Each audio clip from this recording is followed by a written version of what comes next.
What is going on, everybody, and welcome to RTA's Season 25 Legendary Tournament.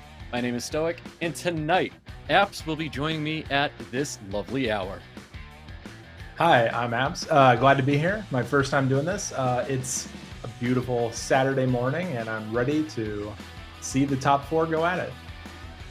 Me too. Definitely looking forward to it. Really happy that you're here joining with me. Because, it's not often I get somebody on the East Coast that gets to deal with this wonderful time we get to cast at. Yeah, it's a little rough getting used to it, but it helps to be excited about what we've seen. The rankings have been changing wildly in the last 5 to 10 minutes or so, and so just keeping track of that has obviously gotten the energy level up a little bit. So, all right.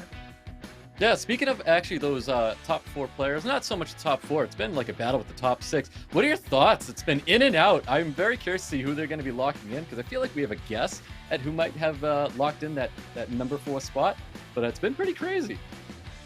Yeah, right now, so we have, looks like FH for number 1. We have QLD is probably guaranteed to be number 2.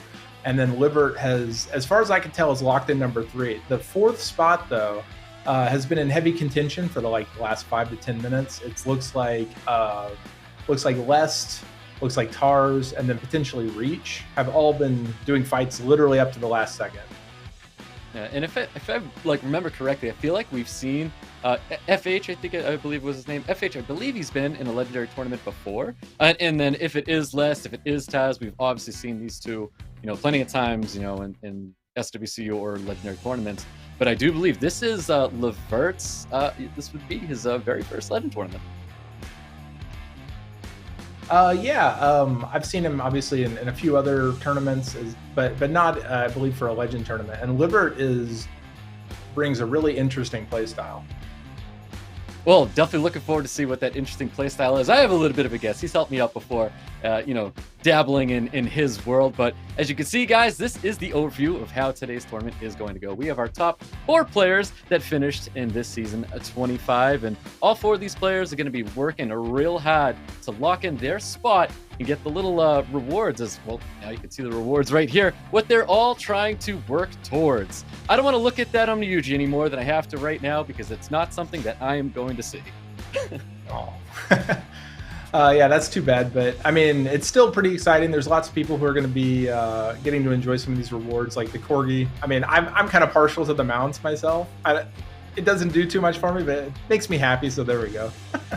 Oh man, it's actually cool that you get to appreciate the mounts, because not a lot of people get to appreciate the mounts. But we're getting a Corgi, which is pretty interesting. I didn't see that coming at all. I didn't even honestly see the dimensional energy barrier, and it looks pretty interesting. I haven't seen anything like this in the past, so it's kind of neat there. But yeah, how many, or I guess what rank were you finishing here? Are you going to get a handful of these transmogs as well?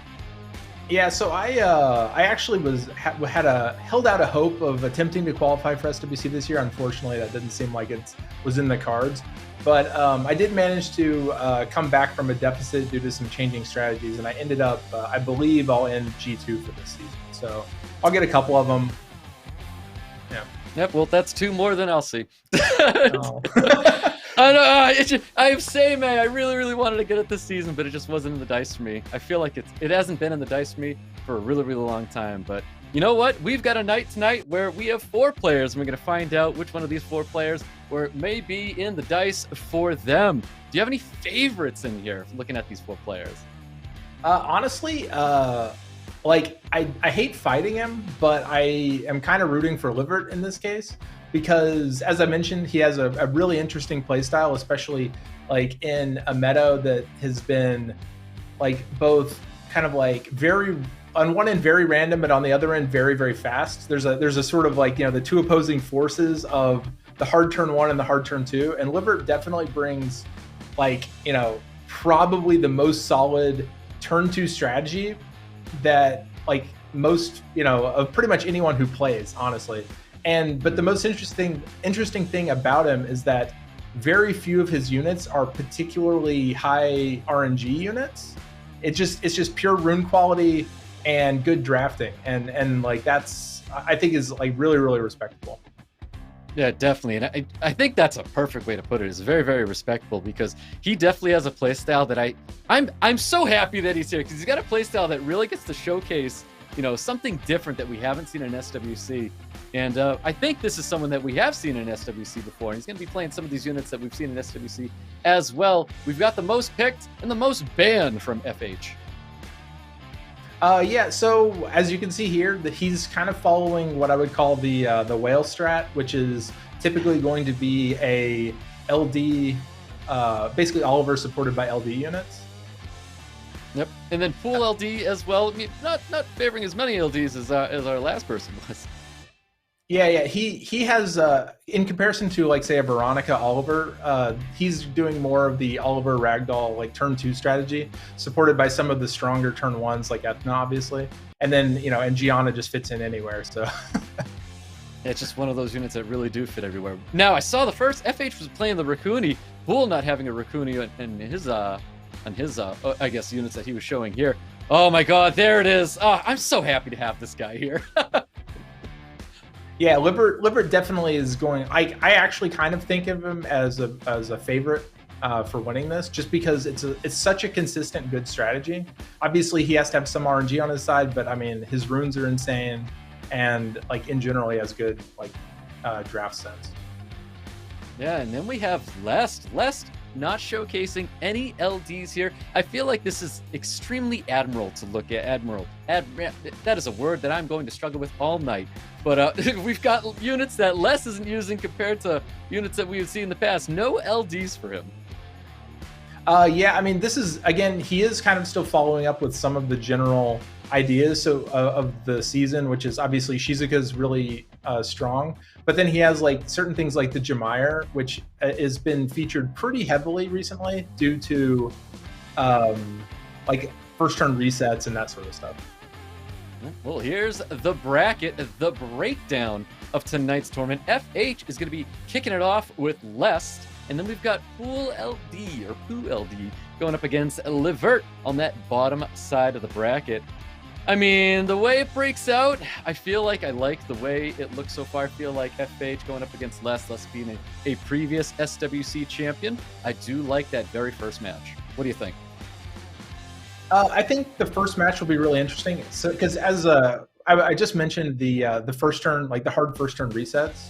So, like for instance, FH was using Veronica, which is almost specifically what Jemire is sort of there to counter, because it's typically going to go in front of the rest of your team. So it becomes a force ban, assuming you're trying that first turn strategy. Yeah, interesting. In that match, do you think Les may have that advantage, playing the units that he is, or do you really think the LDs might really outweigh Les here going into that very first one? Honestly, I don't think I would care to bet against some of the more abusively strong LDs that are in the current meta, like Veronica as an example. But on the other hand, Les is in top 4 playing his strategy, so I don't think you can count him out. Yep. Now, I haven't had the chance to actually go up against any Veronicas because maybe I'm just too low on the ladder to see this, but after the nerf that Veronica had received, how do you think Veronica's still handling out here? She's still overpowered, and that wasn't enough. It wasn't enough. It's perfect. Needs a little bit more to it. Now, on that bottom side as well, Livert, I think we both agree that he's got something unique. He's got a very, very strong quality to him, but how do you think he's going to fare there? Honestly, so I've fought Poo LD a good number of times, and he has a more LD focused, or I wouldn't say LD focused, I guess, because Livert uses a good number of LDs as well. But his strategy always felt like a slightly more RNG heavy turn 2 versus Livert's style, which like doesn't have nearly as much. So honestly, I don't think I could call it one way or the other. In that case, I do still think Livert is probably the favorite, though. Okay, awesome. I would go actually say he's probably the favorite as well, just because I've gotten a little bit of a deep dive into like his thoughts of how he likes to play the game. He was teaching me his ways a little bit, but we'll see. We're going to be getting into the semifinal matches shortly, guys, so be ready for us to get into these matches already, because I can't wait to start this off. And you know what? Get to bed as early as possible sounds pretty good to me as well. What do you think? That is a fantastic idea. I hope these matches go quickly. Me too, me too. Let's try to enjoy him just a little bit. And here we go, guys. We've got FH versus Lest in our very first match here in Season 25 Legend Tournament. Let's kick things off here with the pre-ban happening right now. Lest with the first pick.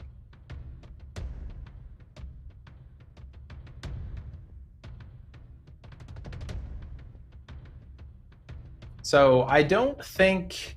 So I can't really predict the pre-ban offhand because I'm not sure. I assume that they have pretty good knowledge. Oh, Raccoony. Raccoony has been featured very heavily. That's very interesting. That's a lot of respect right there when you see a Raccoony get into the pre-ban. And a Ganymede pre-ban. I mean, I feel like that's just, you know, eliminating units that, you know, someone is using a lot in a very quick Oliver first pick into a Veronica Ciara first pick. That is, I don't even know the name of that monster, so I'm not going to comment on it. But yeah, Oliver first pick, very, very common. Veronica, obviously we were going to see it. He's going for a strong turn one strategy. And then Lest is attempting to counter with a 33 lead and then also a high base speed, recently buffed Barbara. And then that's crazy. The others, we're seeing a Fire Cow here. I don't know if the Fire Cow is going to keep up with what FH has got here, but Volantis, and obviously going to be taking a Juno because he doesn't want to see a Juno on the other side of the field too, is Volantis. Less wrapping up his draft, Jameyer and Wind Robo. Yeah, the Jameyer, for basically the Jameyer counters two different units potentially on the side of FH because it will fix the reset from Veronica as well as potentially doing a full cleanse from the Volantis, although Volantis can CC it off of that. So it sort of means that either he's going to get the Oliver Barbara potential first turn with the high base speed, high speed lead, or he is just going to be able to potentially fix all the resets. Fire Monkey's going to get banned out here. Wind Robo's going through. We get to see a Fire Cow here, guys, as we get into this first match with FH and Less. This could get interesting. We are all going to learn what the Fire Cow does during this game. Well, let's find out, guys, because here we go. We're kicking things off. Season 25 Legend Tournament starts now. We've got Barbara taking first turn. Yeah, so, I mean, this was predictable. Like, this was definitely intended to go first. This skill just got buffed and apparently overpowers the Volantis Revenge ATB gain. Nothing good to be happening right there. Nice little stuns, though, coming out on top of the Barbara and that Oliver as well. Fire Cow, the Fire Minotaur, the Fire Minotaur, whatever we want to call this thing. We've got some skills happening here. Honestly, I couldn't tell you what it does either. Apparently it reduces attack bar. I don't know what else it does. So he's going for the Jameyer CC specifically to stop the reset. Now we're going to find out what the Fire Cow's other skill does. It gets resisted. Nothing. It got resisted. Nothing happened right there. Yeah, I'm just still trying to wonder why Les brought that thing to the field here, because that's a lot of dots on the field and a heavily disadvantaged Les right now. Yeah, it's a fortuitous time to pause. Maybe give him a little bit of time to think about his strategy. Maybe drafting non-Nat 3s next time. Yeah, potentially. Although I will say Raccoony is the more favorite Nat 3, so and that got banned. So it could have been like the wrong mythical creature there. He went with the Minotaur when he should have went with the Recruiter. Got pre-banned actually, so it really wouldn't matter there. But I don't know, just. Oh, there we go. So we have a disconnection right now. So they'll probably try their best to get back to the match at the moment of where he lost his connection. We'll see what happens. You know, sometimes these take a little bit here. But Apps, would you take a Fire Minotaur into your draft as well? No, but because I feel like there's probably, I don't know, maybe he does more than I expect. And in fact, I'm probably going to just maybe pull up exactly what he does to be slightly more educated.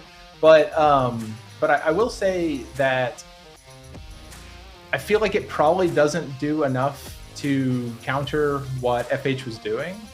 Like it obviously does some like full. It looks like it has 2 full ATB resets, and in fact, I'm going to check exactly what it does.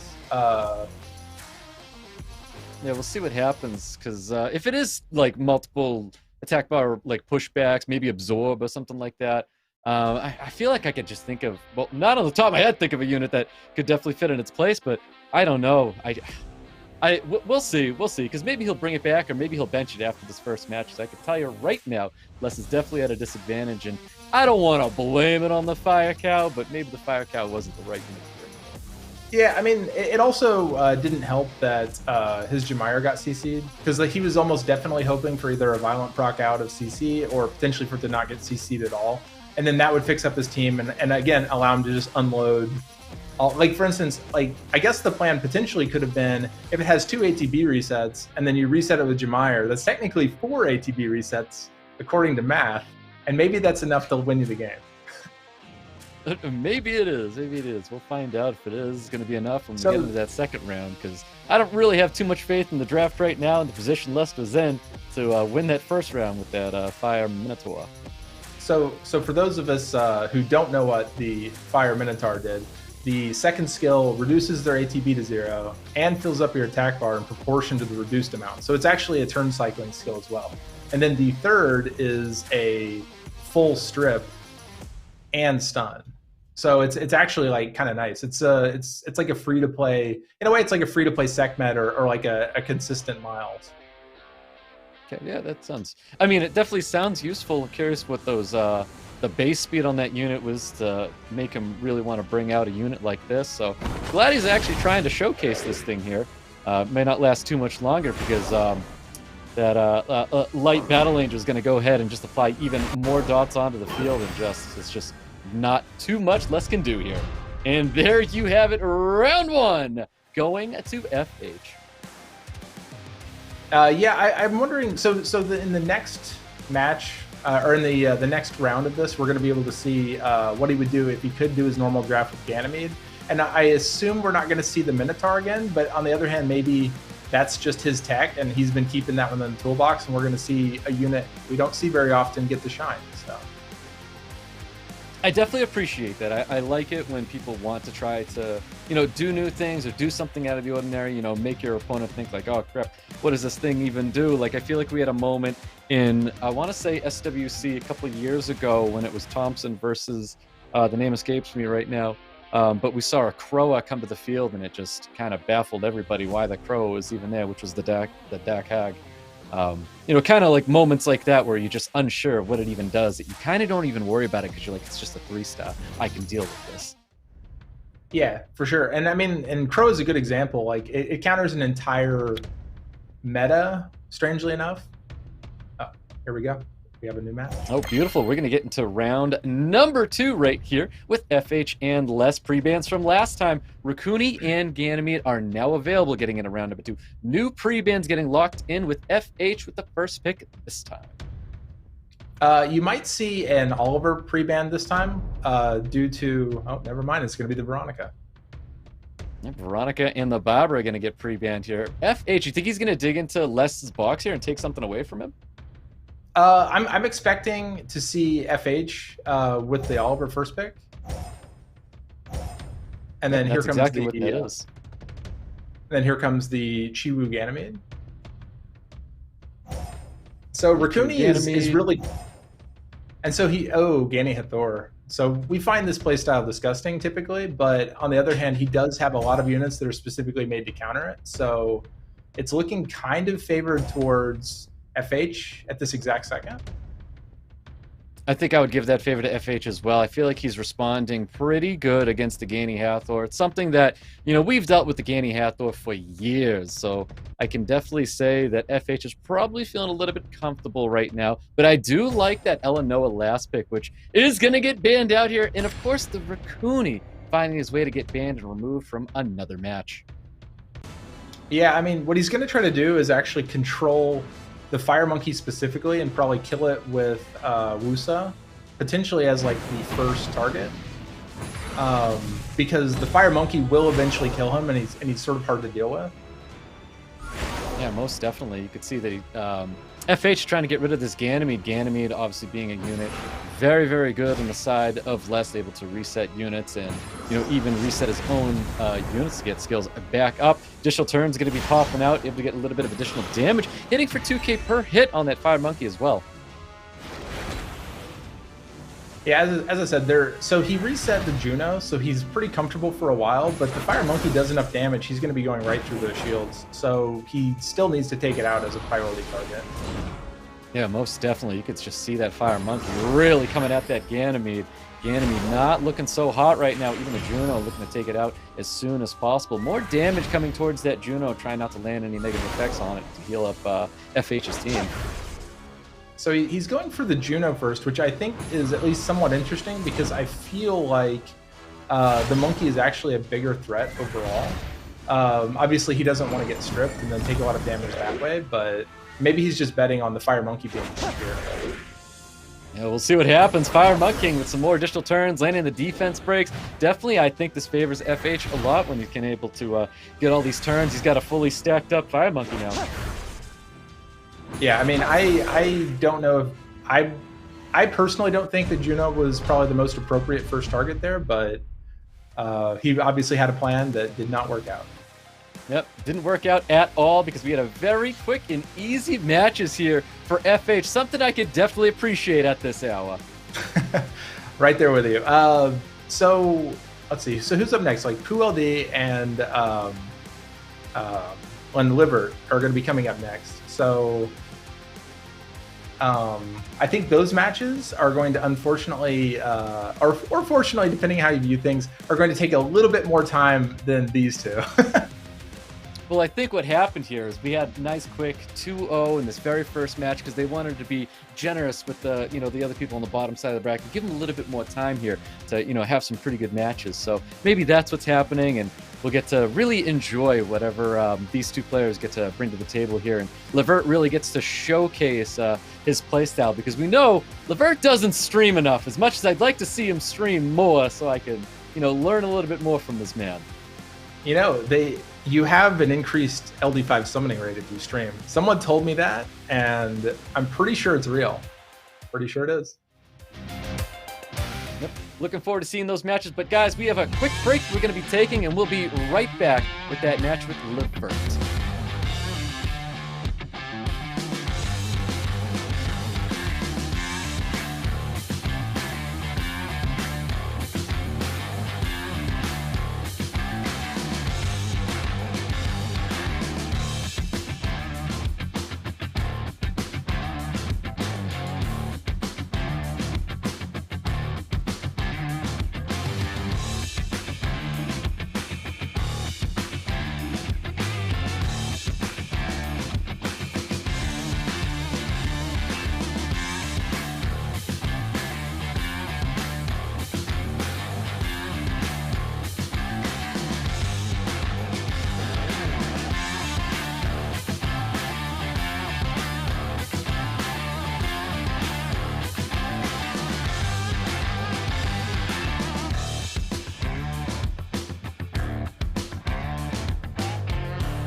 Welcome back, guys, after that short break here. Still stoic, and I believe this is still apps.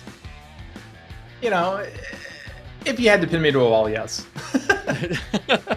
Well, we had a really interesting first match here with FH ultimately, you know, coming out on top with Lest. I mean, do we just call it a clean victory? Yeah, I mean, to be fair, though, I mean, yes, it was a clean victory, and a lot of it, I think, honestly, is the power of some of the units that FH is using regularly. I would consider to be among the best current LD5s in the game. So, I mean, just in terms of, like, sort of the rarity and, like, the draft options he has available, I think he had a bit of an advantage, especially compared to what we basically consider a free-to-play, almost all elemental draft from Lest.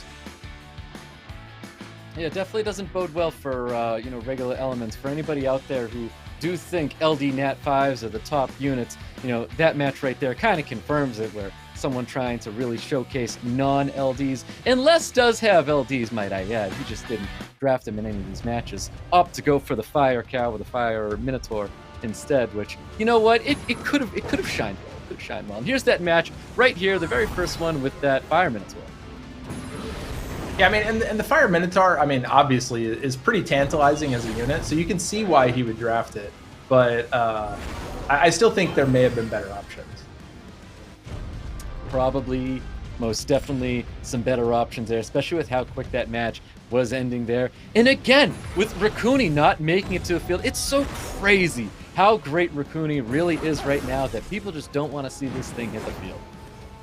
Yeah, I mean, well, a big part of it is the fact that the turn one strategy right now is so heavily reliant on both A, resets, and B, like Oliver, who is also a reset. So having a support unit that's effectively immune to it and also fixes up a lot of other conditions. Like, Rakuni actually has an almost overloaded kit for how simple his kit is.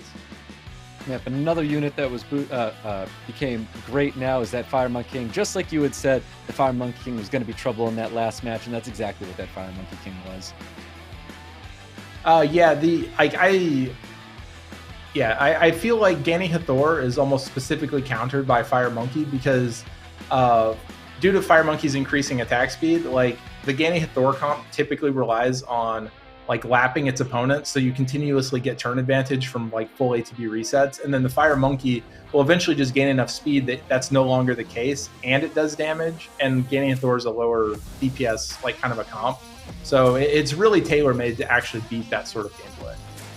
Yeah, exactly. And that kind of gameplay, I feel like, is not what we're going to see as we get into our next two matches that are going to be coming up shortly. Gani Hathor, probably not in the wheelhouse with these two. Now, this is the next two matches. I expect essentially to be the Summoners War equivalent of two turtles, like bumping into each other. I look forward to seeing this. So let's get into this match right here. We've got PooLD and Levert. And Levert has got the first pick here, not before we see some pre-bans get locked in. Yeah, so we may see a respect ban on Annabelle on Levert's side. Oh, and in fact, it's Same, which is slightly stronger depending on which kind of strategy you're going for. Levert is sort of well known for first picking Annabelle, so that's very likely what we'll see from his side. And there it is. PooLD, he plays sort of like a ragdoll, like slightly more RNG turn 2 comp, so very likely there's going to be a ragdoll somewhere in the first 3 picks. Same obviously, very, very strong first pick, combines like defense and CC. I kind of expect a, oh, okay. So Sekhmet is sort of like a preemptive, basically like if he's planning on doing any sort of, if he's expecting Liver to go with more cleanses and stuff to stop his strategy, like Sekhmet is kind of a preemptive speed unit as well as a fixer for the defensive strategy. It's basically he's thinking at least one step ahead there. So from Libert's side, though, Libert also typically plays some Seme, I believe. Okay, so we're going to see Juno, which effectively it can be reset, but it sort of turn cycles and it's really hard to CC. And then obviously a Chroma comes out who is in fact unCCable. So that's definitely in Libert's playstyle. Like, it's a bunch of very defensive units that don't have very obvious weaknesses, and then he just runes them to the teeth and lets them, like, take the field over. From Pooh's side, we have two more defensive units, like two healers. So Praha and Abellio, both very, very good units. Gurkha has not been in the field in quite a long time, so this is a super interesting thing. He got nerfed to remove his healing. But maybe if you have enough healing, it doesn't matter. He's an incredibly strong CC unit. And then we have Veramos come out, which is there to cleanse like Annabelle slows and armor breaks, as well as being effectively a direct counter to Gurkha, cleansing the entire team each time he takes a turn. I'm kind of expecting to see Actually, I don't know what he's going to ban on Libert's side, honestly. I feel like he's not going to ban Gurkha since he has the Veramos. And I kind of expect to potentially see a Shizuka ban on Pooh's side. Yeah, I feel like I could definitely agree with that. The Shizuka getting banned out here. Oh my god. It looks like the Veramos is going to get the ban here. And of course, we're going to see the Wind Totemist Riley is going to get banned out here.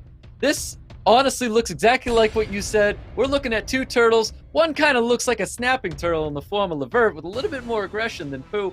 But we'll see what happens, guys. We get into our very first match with Levert and Pooh LD. Yeah, one of the big things we're going to see is the Sekhmet is not very useful in this matchup because Libert's side really only has one unit with like particularly like who really has cooldowns. He does get the cooldown on it on Annabelle. Yeah, he was able to get the reset there. Only 2 sleeps, of course, going to be landing on the Juno and that Gurkha as well. Obviously, we know Annabelle to be ruined on max resistance, and nothing can land on top of the Acroma. Yeah, so the strategy for Libert is effectively going to be to take the game over with Gurkha eventually. But I mean, Annabelle with both violent as well as the first skill, like pseudo violent from the sleeps, is going to very likely get his skills back quickly, and in fact, like now can cleanse on the next turn, and then the Acroma silence is going to stop the secondary CC from the sleep. Or actually, no, he already slept. Actually, never mind. And Annabelle, so good in my opinion. I absolutely love this unit right here. A unit that Levert keeps in his wheelhouse for sure. But I do think the Shizuka can be a little bit of a problem. Everything that gets laid down on this field can happen right there with that third skill. Yeah, it does, however, look a little bit rough from Pooh LD's side, in so much as he only has a couple of really good damage options. He has armor break from Sekhmet, which could lead into, if Isabellio is ruined for high damage, could, like, say, kill the Juno, potentially, if he lands the armor break. In fact, he may be going for that right now. And then, obviously, additional damage from Praha is just really good damage over time, but it's really hard to, like, snipe something out with that. Yeah, definitely. See what kind of damage Isabellio is going to bring to the field. He's got the Wild Blow coming out with the defense break. Does land a pretty hefty hit there on Annabelle. Gets the proc, so he's going to have a little bit more damage, but he is going to be healing up from the Juno taking a turn. So unfortunately, he's going to be losing a lot of that damage. And there's the turn cycling coming in. Yep, exactly. I mean, if he didn't get that sleep before, he would have had that skill up right here. And that's just, it's how crazy Annabelle or the Occult Girls can really be, getting these sleeps with all the additional turns, probably being ruined on Violent as well. Yeah, and so now we're going to start seeing the Gurkha engine really start taking off. He doesn't have any cleanses other than sort of the inherent one from Abellio. So, like, if he manages to get those, like Shizuka, Sekhmet, and Praha all taunted, like, the game's basically going to be over at that point. Yeah, most definitely. We do have third skill up here with the segment. He may just try to put this back on the Annabelle, and he is going to go right back on the Annabelle with that guy right there. Obviously, Pra's going to be taking a lot of damage when it was defense broken. Gurkha trying to land more provokes, not getting the provoke there on the Abelio. He's able to heal up his team. That resist was basically like averted the end of the game effectively. But I still think at this point, Livert is very, very favored. He really is. A lot of sustain. The two bruises in the form of the Akroma and the Gurkha. Definitely something that's going to be really tough for Pool D to get through, but he's definitely trying with the additional turns. More sustain, you know, delaying the, I don't want to say the inevitable, but, you know, keeping his team alive. Yeah, he keeps going for the Sekhmet, but the sustain is really good on Pool D's side. I think Shizuka has enough time left before her cooldown that he should be able to get at least one taunt in on Gurkha, but that should be coming up again fairly soon. Ooh, that's honestly exactly what Pool D needed to see right there, was that additional turn, because right now I think this Annabelle is going to drop to the Shizuka and does drop. That definitely puts a damper on Levert's plan here. Yeah, but all he has to do is get the Gurkha engine going. Unfortunately, he doesn't have any active healing anymore for the Gurkha, so the only thing that's going to land would be, or the only healing he would have would be potentially from Juno, picking up incidental debuffs. So it actually has kind of shifted, and PULD is getting amazing procs here, which was 100% planned on his part, I assume. Most definitely. Those additional turns coming out of Praha, very dangerous. She's able to get that third skill up and just keep up with the sustain on the side of Pool D. Pool D might possibly be turning this thing around. Yeah, for sure. Like, so at this point, I mean, the thing is the Akroma does hit really hard. Oh, those are really good armor breaks, though. Abelio will almost definitely kill one of those two on his next turn. Oh, definitely. You're going to see potentially a Despair Stun coming out here. I feel like he has to roll the dice with the second skill, chooses not to, and just does that first skill into the Sekhmet. It's kind of interesting at this point for him to continue to go into Sekhmet, because there really isn't much that Sekhmet adds at this point, since it's basically 3 first skill using units. But yeah, I'm very curious why he keeps going after the Sekhmet, but I guess it's just because it's squishy and he can kill it. Yeah, just one less unit onto the field. I'm assuming that's why he was going after the Sekhmet as well. I mean, the Sekhmet's Curse the Beautiful offers a lot of value here, but when you have a Shizuka that puts Curse the Beautiful and some on the field, it's kind of useless to, you know, prioritize a unit like that now. That Silence Miss was pretty strong, but at the same time, he probably won't use third skill on the Shizuka, just because it would give Juno debuffs to heal the Akroma. More additional damage going right into the Akroma, and that's going to be it. Levert with just a lonely Juno right now. I don't know if Juno's going to have what it takes here to finish off this match. I think the Shizuka, the Praha, all 3 water units are just a little much for this fire unit. Yeah, the Juno is doing some work, but unfortunately not so. Couldn't close it out. Not enough. PULD taking round 1 away from Levert. Yeah, that was I mean, that was kind of what I expected from that matchup. Basically, just a lot of sustain, a lot of healers, a lot of what I would call like very efficient hybrid units that offer like a, you know, maybe like 70% of the damage of like a more aggressive unit, but then obviously like comes with a heal as well. That's a playstyle that obviously we've seen a lot out of Livert. PULD, actually, in my experience, I used to draft a lot more LD monsters than this, so it's actually kind of interesting to see this sort of draft coming out of him. Yeah, this definitely looks like he did a little bit of homework on Levert, and he decided to bring a lot of sustain. I guess as much sustain as Levert was trying to bring to the table as well. Because I thought Levert had the edge here, because I thought he had the bruises, thought he had the sustain. I thought everything was going to be fine. Abelio clearly having enough damage with Wild Blow, able to, you know, get the edge on Levert and apply enough damage on the field with that one unit. Yeah, there was a very critical Gurkha resist in there that basically decided the game, in my opinion. So here I would actually, because of his ban in the last game, I think we're going to see either a Juno or an Annabelle pre-ban from Pooh. Livert, I don't think we'll see Shizuka, but, oh, Gianna. Okay, so he also did some research. Let's see. So first pick now in PULD's favor. Probably going to try to steal a unit from Levert, potentially maybe a Juno. That's kind of a really weird first pick, though, so maybe I'll be wrong on that. Shizuka. The most winning elemental unit currently in the game. Seimei, very, very strong. And also it's a good season for it with the Onmyoshi skin. So, and then steals Sekhmet away from PuLD. Very, very strong in this kind of a matchup.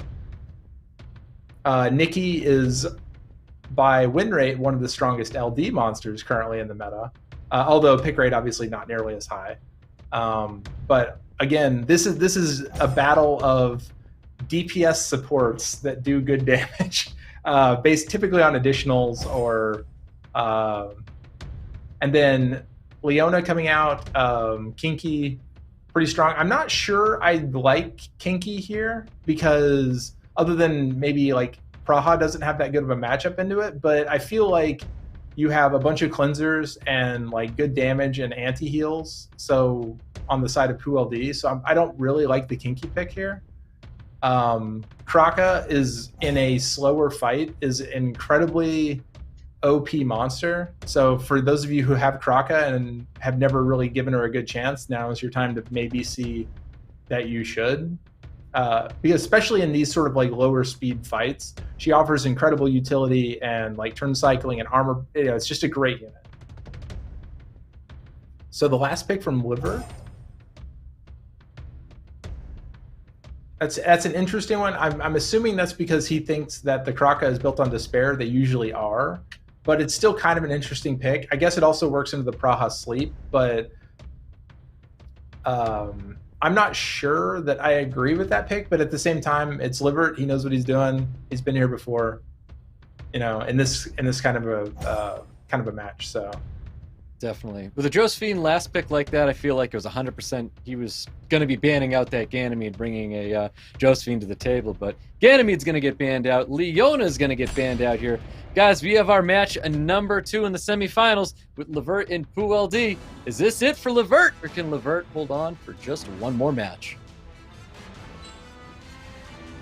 Yeah, right now I think if someone asked me to look at this game, I would have given PuLD the advantage. I just think in general the strength of his monsters is just slightly better, and there aren't so many debuffs on the side of. So that was so there's the Despair from Kraka. So this is exactly what the Josephine was brought for, and unfortunately, that's a rough turnaround. Yeah, that's a really rough turnaround for the Despair Sun. So it's nice to confirm the Despair Kraka, but boy, you don't want to see that Revenge Sleep going right back onto that Josephine there.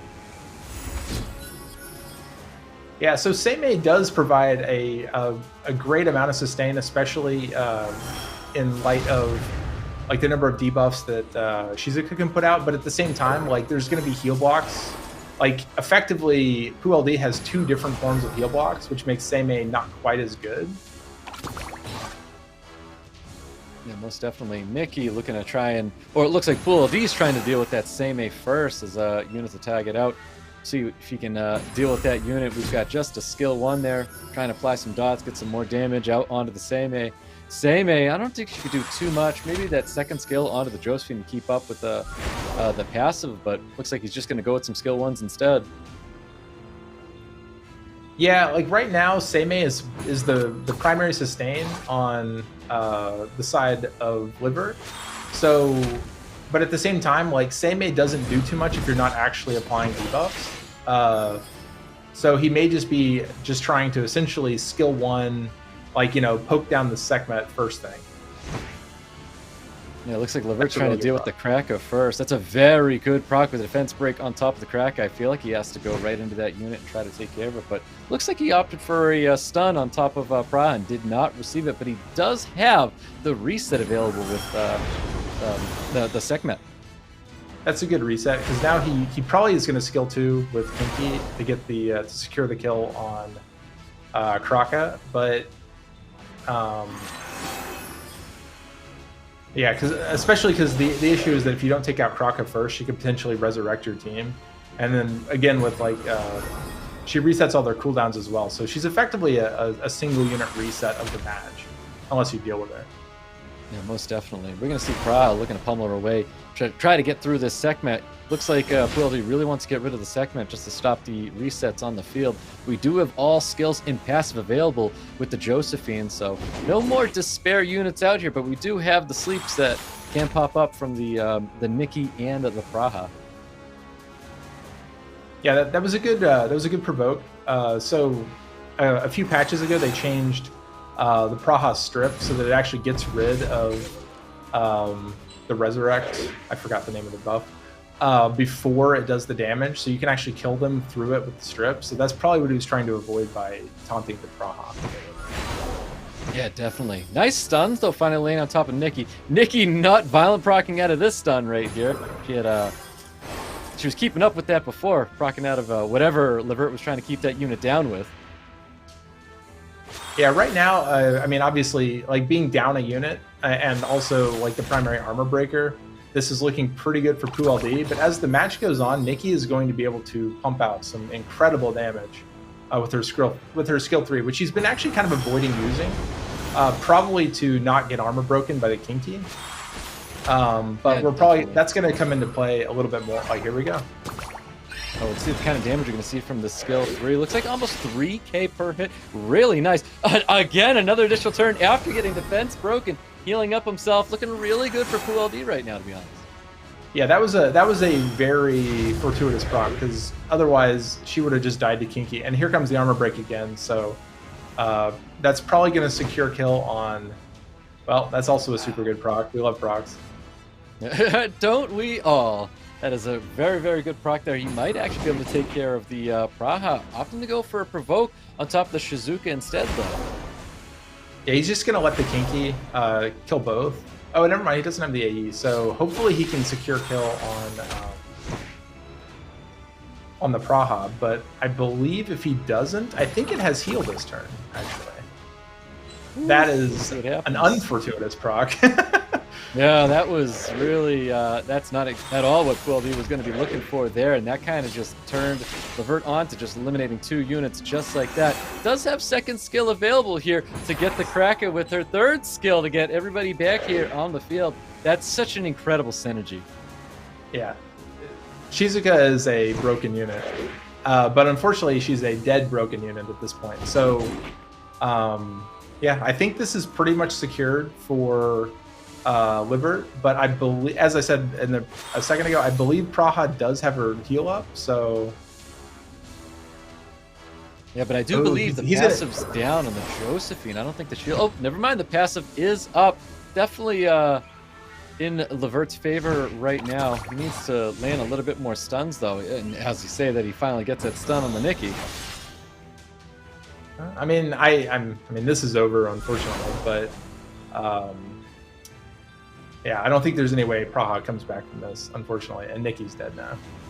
Yeah, 100%. I mean, the Semi can do whatever she wants, whether it's reviving a unit back, but Praha's not going to have that heal up anytime soon, so that's definitely going to be it for the Nikki, and he's going to be wrapping up that Praha right here, and there you have it. Levert hangs on, taking round 2. We're going into a game number 3.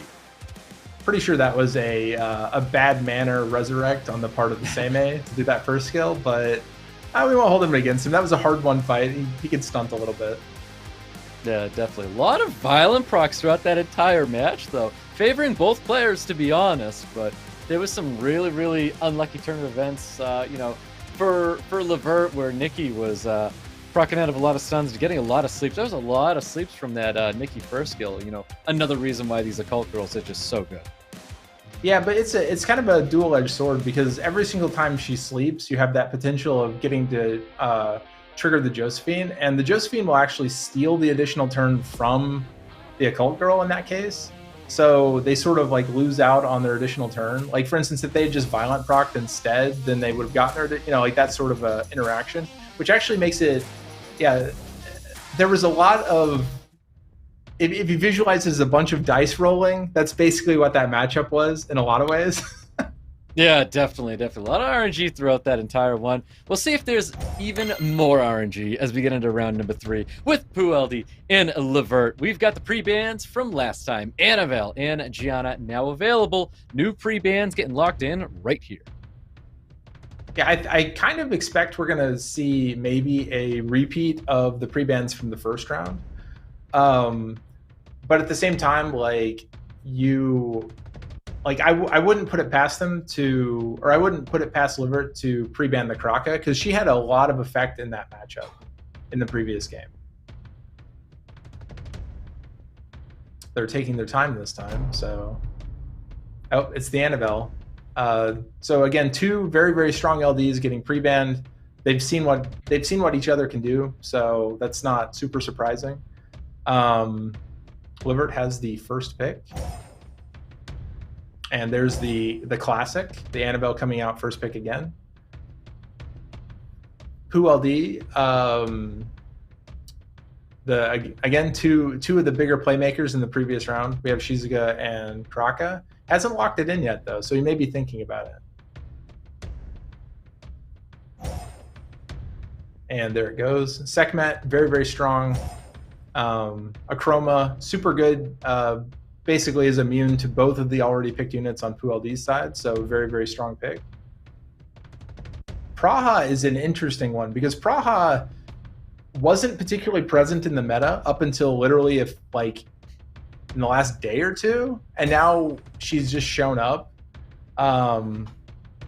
So it's kind of interesting to see her featured so heavily. I actually am unfamiliar if Poo LD was drafting it a lot during the rest of the season, but obviously he's picking it a lot during this matchup. So Ganymede I do find a little bit interesting. I guess it kind of fixes the Sekhmet because it can reset whatever Sekhmet resets. And then from Livert's side, the Kinky again, which again, he's the master of turn 2, so he probably knows what he's doing, but I'm not particularly fond of Kinky as a pick. And then obviously Riley, very strong, has been since she released, but and offers immunity. And then here comes Wusa as a counter immunity. Livert doesn't have a strip, so Wusa is very, very strong. Like for instance, if he bans Sekhmet, or if he actually, it's fine because if he has Ganymede, it'll fix the Sekhmet anyway. I'm kind of expecting a Wusa ban, and both immunities are banned out. Yep, both immunities getting banned out here. Accuracy lead for Poo LD. We got an HP lead coming out for Livert. We have our last match here in the semifinals. Is Livert going to make his way to the final here? Is this his first time here with Poo LD's first time here in a legendary tournament? So both players really fighting for their spot right now. Ooh, resisted. Classic Sekhmet. So that was kind of an interesting choice on who to reset, because Ganny is going to be able to fix pretty much whoever he resets. There's only a couple of choices here, and Annabelle is the more likely one. Sekhmet, due to that resist, does still have her third skill available, so you're going to potentially see a reset on Sekhmet if she doesn't use her third skill right here. So I'm kind of expecting to see it. There's that third skill happening right there. Get some stuns onto the field as well. Of course, nothing again landing on top of the Akroma. More damage and more priority going towards this Annabelle, looking to remove from the field. That's a lot of damage from Akroma going right onto the Praha. Praha with the additional stuns and heal, really saving Poo LD's team here. Yeah, the proc out of the armor break was really strong there. If Akroma had procced, or potentially if Praha hadn't procced out of the defense break, we would have seen a kill sometime in the next round or so. Unfortunately, he has the ability to infinite proc off of some of these, so you may actually see him go for it. I mean, wow, he almost did it. He did get one of the sleeps. Yeah, he almost had it, and he needed to land that sleep on top of the crack as well. Would have had that skill 2 up here. A little bit more priority once again going towards this Praha. Praha, of course, with soul protection to save herself just a little bit. Everything's going to land on the other side of the field with that third skill from Shizuka. More damage is going to be coming out with that second skill from Kraka. Yeah, Kraka's ability to the turn cycle, like similarly to Ethna, is showing itself really well here. I mean, even with the Akroma, it's still that it can't. Even with the Akroma and the basically the anti-crit, it's still turn cycling pretty much perfectly fine. So again, those of you at home, if you have a Kraka and you've never given it a chance, this is a perfect example of why it's good. There's that Daydream putting just that Kinky to sleep here. Healing up the team as well, looking very good for Pool LD. Yeah, so he's trying to secure the kill on the Kinky. I'm not sure if he's going to get it. And then in addition, this isn't going to reset the Achroma. There's a potential here for the Achroma to actually kill both of those units. Well, he procs out of the armor break again. So now it's going to be really, really rough. I don't think Achroma quite has it in her to 1v4 these, but... And he's not getting very good procs on Achroma, unfortunately. So yeah, definitely. I think he needed to kill that Cracker there, and that's not what's happening. I feel like this is definitely going to be it for Levert in his very first Legend tournament. It was great to see him here. I just don't see this working out for this Achroma all by her lonesome with the Shizuka second skill, with Cracker's third skill. It's, he's in a tough situation indeed. Yeah. The Achroma, unfortunately, is going to die valiantly, but die she will. So, looks like the game will be going towards Pool LD.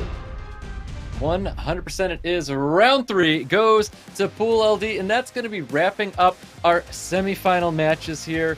You know, it may not be the Levert we were hoping to see tonight, but we still saw, you know, some pretty good play from both these players. A lot of sustained, you know, that war of attrition, might I say. Yeah, for sure. I think honestly, Pool LD just brought a lot more what I would consider like turn advantage units, like Praha, who cycles, like Nikki also cycles, Kraka cycles, Shizuka turns things around. Yeah, definitely. Well, guys, we have a coupon. It's going to be coming out soon, and of course, we're going to be taking a break before we get into our final matches. So it's been quite a night already. Maybe not the results some people are looking forward to, but hey, we're going to have FH in the final. He's going to be going up against Pool LD. This is the first time we've seen Pool LD in a Legend tournament, and I want to say we've seen FH before, but here we go, guys.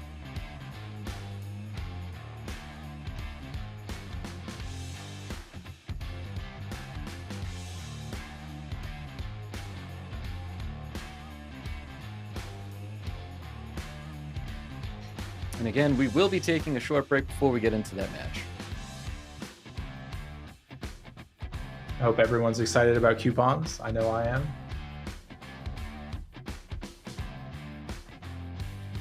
I mean, if the coupon yielded something, I think I'd be really, really excited. So hopefully that'll be my something, because I can tell you right now, my TOA summons, it didn't go as planned. But you really can't plan for, you know, for summons all the time. But why would you be summoning when we have a fantastic Reloaded update coming? I mean, you know, you brought it up again. I feel like I really should have saved, you know, who knows what the Reloaded has in store for us, because, you know, it's only a week away before we find out some big changes coming to some of this work. Yeah, I mean, it's not guaranteed that there will be anything, and there's your coupon. Get it, everybody. Oh, there we go. Here we go. I'm going to get a shot here. I think I can actually read it. Be the best. Be the best Legend Tournament 25. Is that it right there? Did I nail that? I'm pretty sure you got it. First try. First try. I never get these, to be honest with you. Every time I read them, I get them way wrong. That could have been Beth. Beth Eve. Yeah, that could have been Beth the best Legendary Tournament 25. All right, guys, we're going to take our break right now. We're going to be back later on with our final match. Looking forward to that match, and we will definitely see you guys later.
Welcome back, everybody. We are getting into our final for season Legend Tournament Season 25 final here. I believe we have FH and Poo LD, and it's going to be a best of 5, I believe. It shouldn't be a best of 3. I believe it is a best of 5. Yeah, this will be a little bit more of a what I would call like a dynamic match, because there's Poo LD has a bunch of really good counter picks against the Veronica, for instance, such as Seme, and that's going to play a pretty big role in this matchup. Yeah, definitely. We're going to see some of the highlights here of the match that we've seen before. It looks like we've got Levert and Poo LD in their match, where honestly we thought Levert was going to be able to hold on here with his extremely losery team. Yeah, it's kind of interesting because Poo LD actually brought, it looks like, more sustain typically than Levert did, and I think that honestly was pretty much what put it in his favor. He just had way more healing, and in a bruiser matchup, in a bruiser fight, the healing is almost as important as the damage. It really is. I want to say maybe the Gurkha could have been, not in the picture for that first match, but I got to give the credit to Levert. He knows his turn too, so I can't tell him the Gurkha was a poor decision or not. I mean, honestly though, the Gurkha had one fatal resist that if he had landed that provoke, the game would have went completely different. There was a unit that was only one hit away from dying, and the provoke would have stopped the heal that saved it. And then that literally is what turned the game around. So I mean, honestly, he had it in the bag, and he got beat by potentially a 15%. So. And then there was that round 2. Levert was able to clap back, keeping himself alive to get into a round number 3 up against Poo LD. He was able to hold on with some big Josephine turns there, units from the field. But of course, we had our match number 3 that will be coming up very shortly, where it wasn't so much in Levert's favor anymore. Yeah, and this is another, and this matchup, or this particular match, showed a lot of what I was talking about earlier, which is Poo LD just had a lot of really good turn cycling, like turn advantage units. And honestly, that's pretty much what won him the game. Like he had lots of effects, he had good stuns out of Kraka, and then, he had resets. He basically had everything. Like, he had a very, very complete team. Levert was like more defensive. But at the same time, like, if Levert had violent proc and got secured a kill early, it probably would have went completely different. Yeah, definitely. You could see a lot of reliant on the Acroma. He brought that to a lot of his drafts here. And I think Acroma can be a very, very good unit, but didn't get to shine as bright as Levert was kind of hoping to in these matches here. But the Acroma does bring a lot of value when it comes to the play style that Levert chooses to bring to the table here. But just wasn't in the cards for Levert tonight, but it definitely was for Poo LD and FH, as these two are going to be going head-to-head in our final tonight in a best of 5. Yeah, this will be a much more interesting matchup because it's kind of two different playstyles. FH is a much more hardcore turn 1 playstyle. Poo LD has been playing a more turn 2 playstyle, but Poo LD has really good counter picks against FH's units. Like, for instance, Seme almost turns Veronica into a liability in a lot of cases. Although, again, if I had to choose between the two, I'd rather have Veronica. But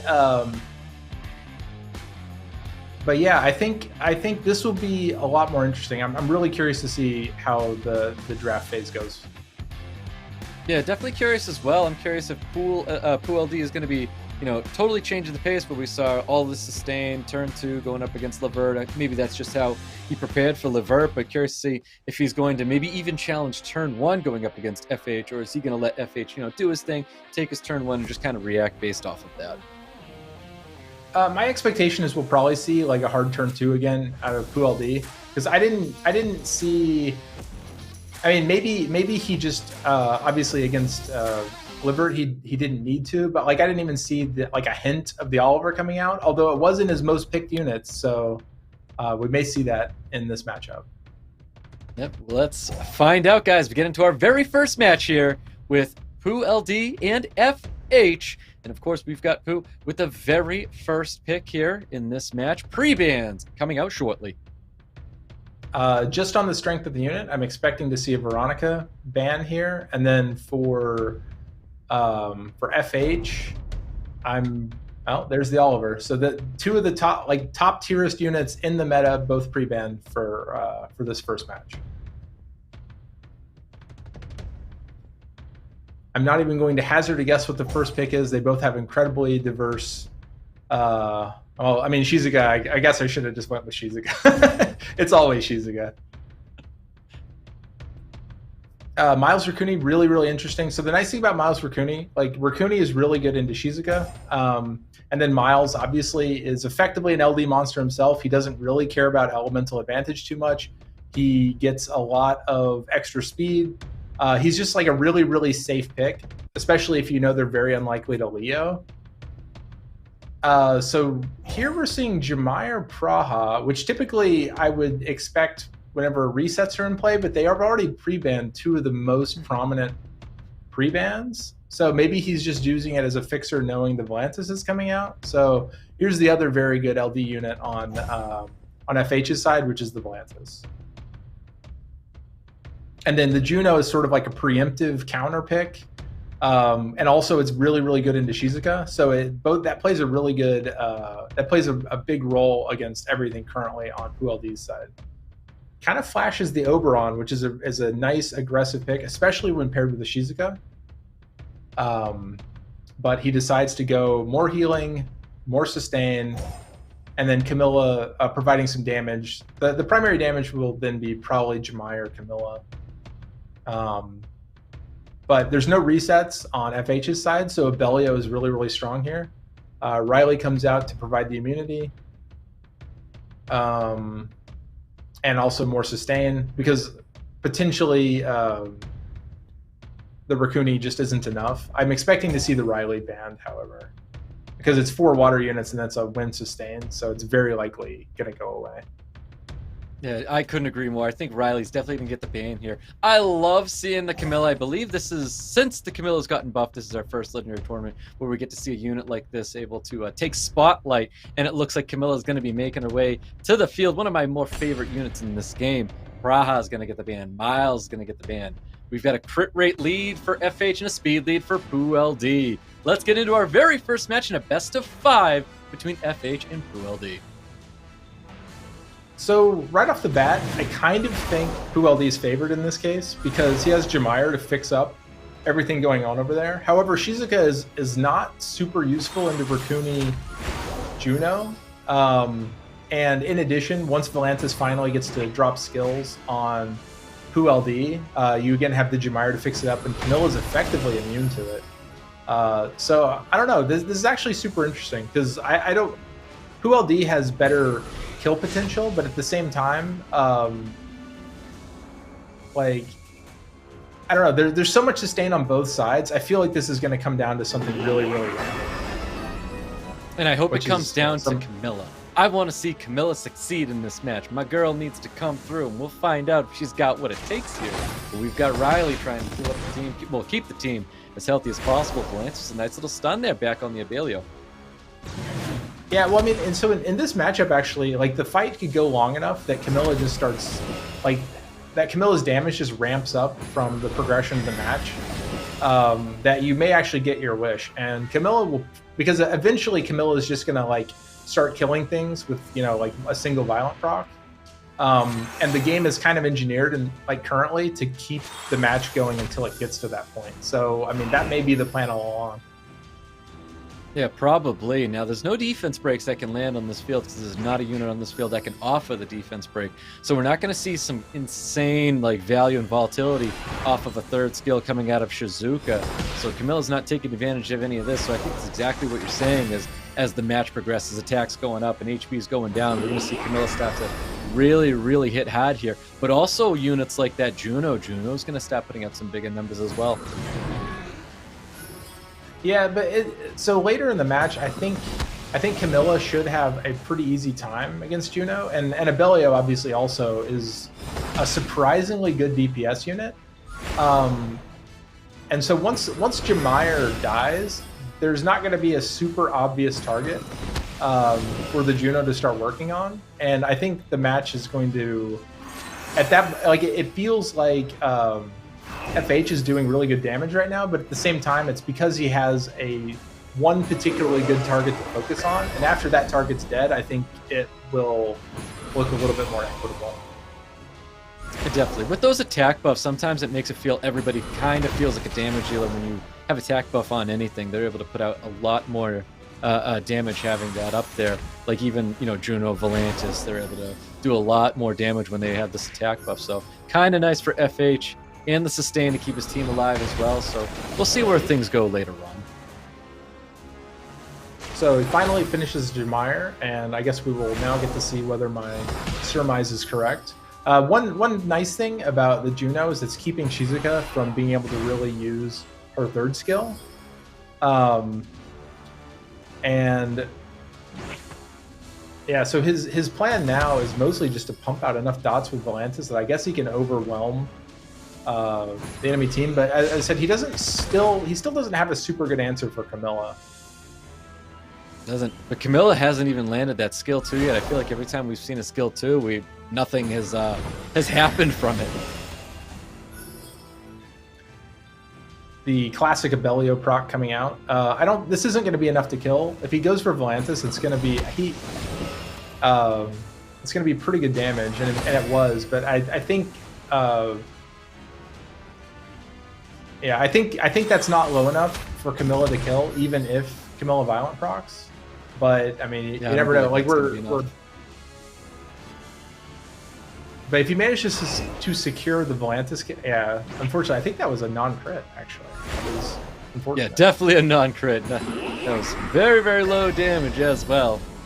Got more sustain coming out with Riley, and of course, this unit loves getting its additional turns here, but so does Shizuka. Even though she doesn't really need anything, she's got all of her skills up here.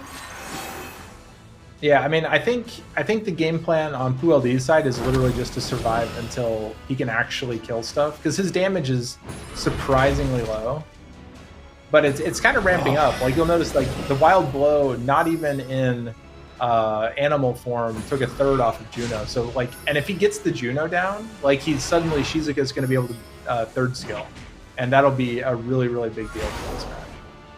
It definitely will be. That third skill is going to offer a lot of value for PuLD here. It looks like he's going to use the skill anyways, knowing that Juno's still alive here.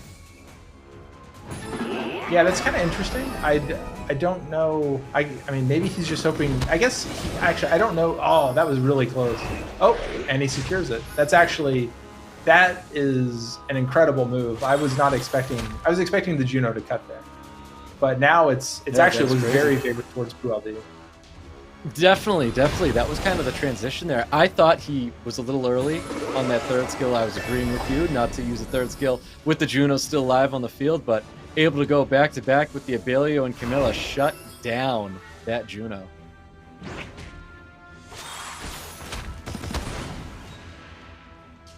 Yeah, so the Volantis, I mean, so he secures the Shizuka kill, but like, so he has the ability to potentially drop the Abellio below, like, sort of its critical hit point threshold with dots, but I'm not sure that's actually going to happen. Oh yeah, this is really tough to call. Like, Abellio again is going to be ramping up pretty quickly in terms of damage, but I mean, so is Volantis, and obviously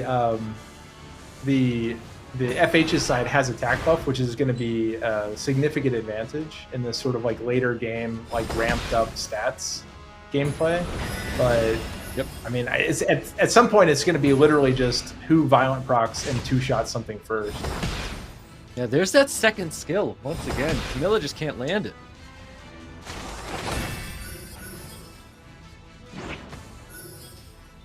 Yeah, I think, did you catch which, are we at 60% yet on the attack? Oh, I did not catch that to see what our attack up and HP down is. No, I did miss that. So it looks like he might get to secure the kill on Abellio right here, unless he violent procs. So I don't think Camilla solos those three, but because the damage is just so high now. Like, he needs to basically kill Volantis this turn. So much damage from the Camilla, but I don't think it's going to be enough. I think FH is feeling a little comfy here. This is just the first match. We've dragged it out so long.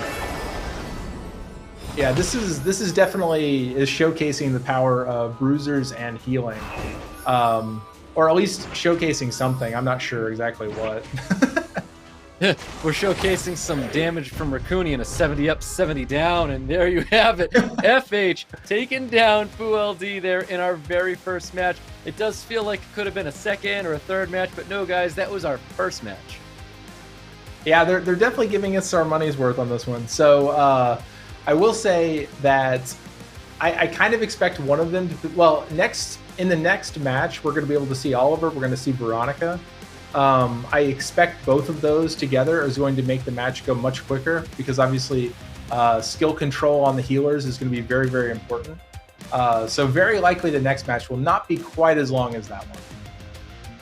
Yeah, I would assume that as well. I think FH is going to go back to turn one play style. But does he go turn one play style and then just let his opponent draft to counter? Or do you think he actually goes back to not something as slow because he has more units available?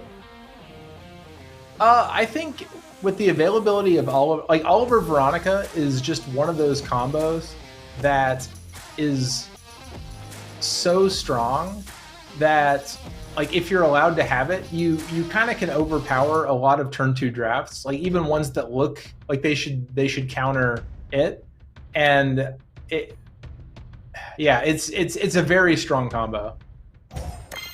Yeah, let's find out here. We've got our pre-bans from last time. The Oliver, the Veronica, now available. New pre-bans getting locked in here, and I do believe FH has the first pick because I think FuLD had it last time. I can't remember.